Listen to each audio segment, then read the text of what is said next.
Hello guys, welcome to Sony online classes. आज इस video में हम डिस्कस करेंगे रॉबर्ट रेडफील्ड के बारे में, जो एक एंथ्रोपोलॉजिस्ट है। तो इनका जन्म कब हुआ था? 4 दिसंबर 1897 में।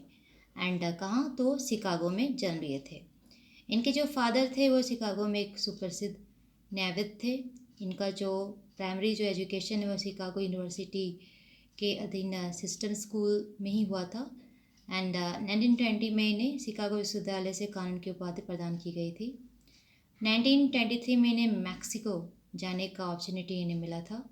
एंड वो वहाँ पे जाकर भारतीयों का अवलोकन किए, ऑब्जर्वेशन किए। इसके बाद इनकी जो रुचि थी, जो इनका इंटरेस्ट था, वो एंथ्रोपोलॉजी में काफ़ी विकसित हुई। एंड शिकागो विश्वविद्यालय से पीएचडी का डिग्री लेने के बाद वो एंथ्रोपोलॉजी एंड सोशियोलॉजी डिपार्टमेंट में असिस्टेंट प्रोफेसर बने। एंड फिर 1930 में एंथ्रोपोलॉजी डिपार्टमेंट शिकागो यूनिवर्सिटी में वो एसोसिएट प्रोफेसर के पद पे काम किए। फिर 1934 में सामाजिक विज्ञान संकाय के अध्यक्ष बने। 1946 में मानव शास्त्र विभाग शिकागो विश्वविद्यालय के फिर वो अध्यक्ष बनाए गए। इन्होंने बहुत सारे बुक्स लिखे हैं। कुछ बुक्स का मैं एग्जांपल दूंगी, जैसे टॉपेज लैंड, ये एक इनका बुक है, जो कि ये टेपोज लैंड 1938 में पब्लिश हुई थी। इसके बाद 1934 में चानकॉम नाम से एक बुक इनकी पब्लिश हुई थी। एंड 1941 में फॉक कल्चर ऑफ युकाटान इस नाम की बुक पब्लिश हुई थी। एंड फिर 1953 में primitive world and it's transformation, ये बुक पब्लिश हुई थी। एंड उसके बाद फिर 1955 में इनकी बुक आई थी द लिटिल कम्युनिटी। एंड 1956 में इनकी फिर एक और बुक आई थी, इसका नाम है पीजेंट सोसाइटी एंड कल्चर। इस तरह से इन्होंने बहुत सारे बुक्स लिखे। और सारे बुक्स लिखने से पहले वो वहाँ फील्ड पे गए, रिसर्च किए, ऑब्जर्वेशन किए, और वहाँ पे सारा डाटा कलेक्ट करने के बाद सारे टॉपिक के ऊपर उनका एक एक बुक पब्लिश हुआ। तो उन्होंने बुक्स बहुत सारे लिखे हैं और इनका कॉन्ट्रीब्यूशन भी रहा है। तो हम देखेंगे इस वीडियो में कि किस किस फील्ड में उनका क्या क्या कॉन्ट्रीब्यूशन रहा है। फर्स्ट उनका कॉन्ट्रीब्यूशन है ग्राम अध्ययन में योगदान, यानी कि विलेज स्टडी में उनका क्या क्या कॉन्ट्रीब्यूशन रहा है।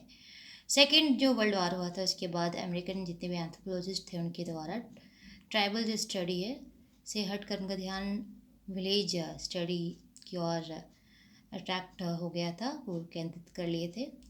और ये परंपरा विकसित की गई कि अब हमें ट्राइबल स्टडी से हटकर हमें ग्राम यानी गाँव का स्टडी करना है, अध्ययन करना है। लोक समाज, कृषक समाज, नगरीय समाज और उद्योग पर आधारित शहरीय और महानगरीय समाज का अध्ययन फिर स्टार्ट हो गया। ये सारे जितने भी स्टडी है ये सब एक्लचरेशन से रिलेटेड थे। इसमें रिप्रेजेंट करने का प्रयास किया गया था कि किस प्रकार लोग का समाज कृषक समाज का सदस्य बन गया, और किस प्रकार कृषक समाज नगरीय समाज का सदस्य बन गया, और किस प्रकार आदिम समाज आधुनिक समाज का सदस्य बन गया। 1927-28 की बात करें तो इस टाइम में रॉबर्ट रेडफील्ड ने मैक्सिको में एक गांव है जिसका नाम टेपोजेलिन, यहाँ पे इन्होंने जाकर स्टडी किया। एंड वो काफ़ी लॉन्ग टाइम तक इस गांव में, इस विलेज में वो यहाँ पे रहे, रिसर्च किए। एंड फिर उन्होंने अपने लोक समाज की परंपरा के रूप में चिन्हित किया। रॉबर्ट रेडफील्ड के अनुसार लोक समाज को विशेषताओं के आधार पर पहचाना जा सकता है। ऐसे समाज लघु, गैर शिक्षित, पृथक और समांग होते हैं। यहाँ जादू की प्रधानता पाई जाती है। हर चीज़ के लिए ये लोग जादू करते हैं। कहीं किसी शुभ काम के लिए जा रहे हैं, कोई काम करने जा रहे हैं, एग्ज़ाम देने जा रहे हैं, तो लोग यहाँ पे मैजिक करते हैं। तो यहाँ पे मैजिक की क्या हुई, प्रधानता पाई जाती है। यह समाज नातेदारी पर आधारित होती है। नेक्स्ट जो उनका कॉन्ट्रीब्यूशन था कृषक समाज के अध्ययन में योगदान, यानी पीजेंट सोसाइटी, उसके स्टडी में क्या क्या इनका कॉन्ट्रीब्यूशन रहा है। तो 1930 में रॉबर्ट रेडफील्ड ने अपने सहयोगी अल्फोजा विलारोजा, जो उनके असिस्टेंट थे, उनके साथ मिलकर ये एक कृषक गांव का चूज़ किए जिसका नाम था चानकॉम। एंड इस गांव का चूज़ किए, सिलेक्शन किए अपने रिसर्च के लिए। किस चीज़ के लिए? कृषक ग्राम है ये, किसानों का गाँव। एंड उस अध्ययन के आधार पे अपनी पुस्तक उन्होंने लिखा जिसका नाम था चानकॉम। एंड इसका पब्लिकेशन 1934 में हुआ था। एंड इन्होंने कहा कि कृषक समाज की अपनी विशेषता होती है और उनके लिए भूमि माता पृथ्वी का टुकड़ा नहीं होता है, उसके लिए वो माता के समान होती है। यानी कोई भी किसान, कोई भी फार्मर, उसके लिए ज़मीन उसकी माता का समान होती है। वो जो एक माता को जो दर्जा दिया जाता है, वही दर्जा एक किसान, एक कृषक अपनी भूमि को देते हैं, माँ का दर्जा। ये अपनी भूमि को माता समान पूजते हैं, माता के रूप में उसे रिस्पेक्ट देते हैं, बड़ी श्रद्धा से उसकी देख रेख करते हैं। जिस प्रकार माता अपने शिशुओं का लालन पालन करती है, उसी प्रकार धरती माता भी अपने संतानों को जन्म से मरण तक पोषण करती है, न्यूट्रिशन प्रोवाइड करती हैं। स्वाभाविक है, जो स्थान एक माँ के लिए एक व्यक्ति के हृदय में होता है, वह स्थान एक कृषक समाज के लिए, यानी जो किसान होते हैं, कृषक समाज के सदस्यों का अपनी भूमि माता के प्रति रहता है। समाज लोक समाज और नगरीय समाज के बीच में आता है। 1956 की बात करें तो रॉबर्ट रेडफील्ड अपनी पुस्तक पीजेंट सोसाइटी एंड कल्चर, जो इनकी बहुत ही इम्पॉर्टेंट बुक है एग्रीकल्चर के ऊपर, तो इस बुक में उन्होंने बहुत सारे चीज़ें जो किसानों के बीच होती है, जो उन्होंने देखा, जो पाया, जो रिसर्च किया, वो इस बुक में उन्होंने सारी चीज़ों को लिखा है। इन्होंने कृषक ग्राम जो चांदकॉम है, यहाँ पे 1930 में इन्होंने स्टडी किया था। फिर उसके बाद उन्होंने इसी कृषक ग्राम चांदकॉम का अध्ययन फिर 1948 में आके फिर से उन्होंने इसी गाँव में स्टडी किया। उन्होंने यह स्टडी करके दर्शाया कि विश्व के सभी भागों में रह रहे कृषकों की कुछ समान विशेषताएं होती हैं। विश्व के सभी भाग यानी ऑल पार्ट्स में क्या होता है, जो पीजेंट सोसाइटी यानी कृषक समाज है, लोक समाज और नगरीय समाज के बीच में आते हैं। कृषक समाज आत्मनिर्भर होता है। कृषक अन्न का उत्पादन करता है और अपने परिवार के सदस्यों के भरण पोषण करता है, रिश्तेदारों और मित्रों के साथ पारस्परिकता का संबंध रखता है, अतिथि सत्कार और धार्मिक कृत्यों के लिए करता है। तो ये सारा सब प्लस पॉइंट है जो उन्होंने आप जाके रिसर्च किया, जो उन्होंने वहाँ पे फील किया। रॉबर्ट रेडफील्ड के अनुसार विश्व के सभी भागों में कृषकों के सांस्कृतिक मूल्य समान पर पाए जाते हैं। उनकी सामान्य सांस्कृतिक मूल्य मेनली 3 है। जैसे भूमि के प्रति उनका जो बिहेवियर है, वो श्रद्धा है, काफ़ी श्रद्धा रखते हैं वो। एंड नेक्स्ट है कि कृषि उनका मेन ऑक्यूपेशन होता है। जितनी भी ऑक्यूपेशन होता है ना, तो उसमें सबसे उत्तम पेशा वो कृषि को ही मानते हैं। एंड नेक्स्ट थर्ड पॉइंट है परिश्रम की प्रधानता। किसान जो होते हैं यानी कृषक जो समाज होते हैं, कृषक समाज के जो सदस्य होते हैं, काफ़ी मेहनती होते हैं। वो निकम्मे या निठल्ले नहीं होते। वो अपने परिवार के लिए, अपने समाज के लिए, अपने देश के लिए बहुत मेहनत करते हैं और कड़ी मेहनत उनका होता है, जिसके कारण हमें खाने को रोटी मिलता है, मीन्स अनाज मिल पाता है। तो ये एक अच्छा खासा कंट्रीब्यूशन रहा है जो रॉबर्ट रेडफील्ड के बुक से हमें मिलता है। नेक्स्ट जो इनका कंट्रीब्यूशन रहा है लोक नगरीय सातत्य की अवधारणा, यानी फॉक अर्बन कंटिन्यू। 1941 की बात करें तो रॉबर्ट रेडफील्ड ने फॉक कल्चर ऑफ इकोटम नामक बुक पब्लिश कराया था।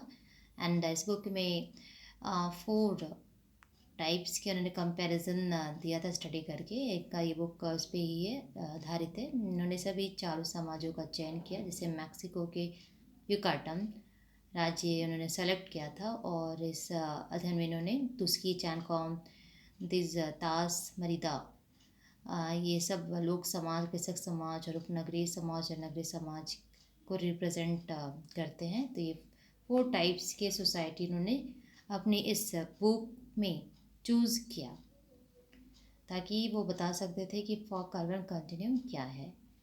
तो मरीदा जो ये शहर जो था, ये शहरी समाज था, अर्बनाइजेशन थी यहाँ पे।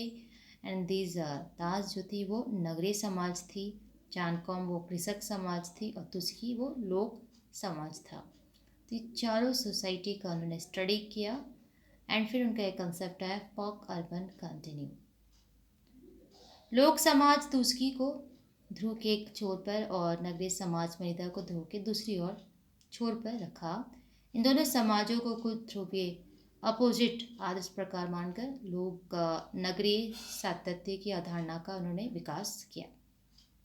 इन्होंने सबसे पहले लोक समाज यानी फॉक सोसाइटी और नगरीय समाज यानी अर्बनाइजेशन, अर्बन सोसाइटी के बीच में कंपैरिजन स्टडी किया। कंपैरिजन स्टडी के आधार पर ही दोनों समाजों की विशेषताएं बिल्कुल डिफरेंट टाइप से पाई गई थी। लेकिन जब लोक समाज और कृषक समाज के बीच कंपैरिजन स्टडी किया गया, तब दोनों सोसाइटी की जो भी विशेषताएं थी, जो फीचर्स थे, वो एक दूसरे से बहुत हद तक क्या करते थे, वो सिमिलर थे, सिमिलरिटीज़ पाई गई, देखी गई। एंड जो पीजन सोसाइटी है और उपनगरीय जो समाज, इसके बीच जब कंपैरिजन स्टडी किया गया तो दोनों समाजों की विशेषताओं में समानता पाई गई। अब लोक समाज में भी व्यक्तिकरण, बाजार अर्थव्यवस्था पाया गया और सामाजिक विघटन की घटना घटित होती है। जब भी कोई दो समाज एक दूसरे के संपर्क में आते हैं, एक दूसरे के कांटेक्ट में आते हैं, तो परिवर्तन की घटना अवश्य रूप से घटित होती है। क्योंकि आप डिफरेंट कल्चर के हो और मैं डिफरेंट कल्चर की हूँ, लेकिन हम दोनों जब एक दूसरे से मिलेंगे तो दोनों एक दूसरे का कल्चर क्या करेंगे, अडॉप्ट करेंगे।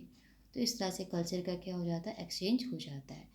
नेक्स्ट जो उनका कॉन्ट्रीब्यूशन था, सभ्यता, अध्ययन में योगदान, यानी कि कॉन्ट्रीब्यूशन इन सिविलाइजेशन। तो सिविलाइजेशन यानी सभ्यता में उनका क्या क्या कॉन्ट्रीब्यूशन था स्टडी में।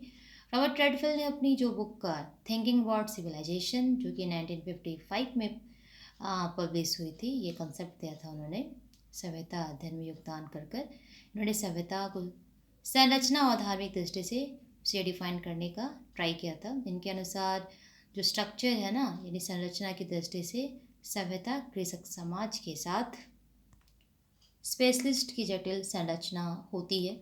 सबसे पहले कृषि सभ्यता अस्तित्व में आई, फिर कृषक कृषि कर्म के विशेषज्ञ बने, लेकिन उन्हें भी समाज के दूसरे विशेषज्ञों पर निर्भर होना पड़ता था।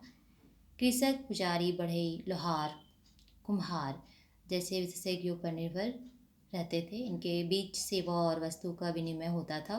इस प्रकार सभ्यता कृषक एवं लोक समाज के साथ विशेषज्ञों की जटिल संरचना दर्शाती है। धार्मिक और प्राथमिक नगरीकरण की दृष्टि से सभ्यता लघु परंपरा और महान परंपरा, यानी great tradition and little tradition की जटिल समग्रता है। लोक समाज और कृषक समाज की परंपरा को उन्होंने लघु परंपरा कहा और प्राचीन धार्मिक नगरीय सभ्यता केंद्रों की परंपरा को उन्होंने महान यानी ग्रेट ट्रेडिशन बतलाया। इन दोनों परंपराओं के मिलन से ही सभ्यता समग्रता दर्शाती है। इस प्रकार सभ्यता लघु परंपरा एवं महान परंपरा की जटिल समग्रता है। नेक्स्ट उनका कॉन्ट्रीब्यूशन था लघु समुदाय की अवधारणा। रॉबर्ट रेडफील्ड ने अपनी जो ये जो कंसेप्ट है वो अपनी बुक लिटिल कम्युनिटी, जो कि 1955 में पब्लिश हुई थी, इसी बुक में लघु समुदाय के साथ रहने वाले व्यक्तियों का एक समूह होता है, ऐसा उन्होंने कहा था। इस समूह में सामुदायिक जीवन की सभी विशेषताएं पाई जाती हैं। सामुदायिक क्रियाकलापों में इस समुदाय के सदस्यों की पूर्ण भागीदारी रहती है। यह जो कम्युनिटी समग्र होता है, इसका जो स्टडी है समग्र समाज के अध्ययन के बारे में महत्वपूर्ण सूचना देने का काम करता है। पृथकता, लघुता, समानता और आत्मनिर्भरता इनकी स्पेशलाइजेशन है, यानी मेन फीचर्स है। इस प्रकार पदार्थ का छोटा कण परमाणु कहलाता है, लेकिन तत्व के सभी गुण उसमें विराजमान रहता है। उसी प्रकार लघु समुदाय समाज का परमाणु होता है और इसमें एक समाज के सभी गुण विराजमान रहते हैं। लघु समुदाय की अवधारणा जाते गांव के अध्ययन में विशेष मदद पहुंचाने का काम करती है। तो गाइस, इस वीडियो में हम देखें कि रॉबर्ट रेडफील्ड ने बहुत सारा कंट्रीब्यूशन दिया है एंथ्रोपोलॉजी के फील्ड में। और क्या क्या कंट्रीब्यूशन रहा जो हमने देखी, जैसे गांव के ऊपर, बिजनेस सोसाइटी के ऊपर, फॉक अर्बन कंटिन्यूम के ऊपर, सिविलाइजेशन स्टडी के ऊपर। तो इस तरह से उनके बहुत सारे कंट्रीब्यूशन हो गए। फिर मिलते हैं नई वीडियो में न्यू टॉपिक के साथ। जय हिंद।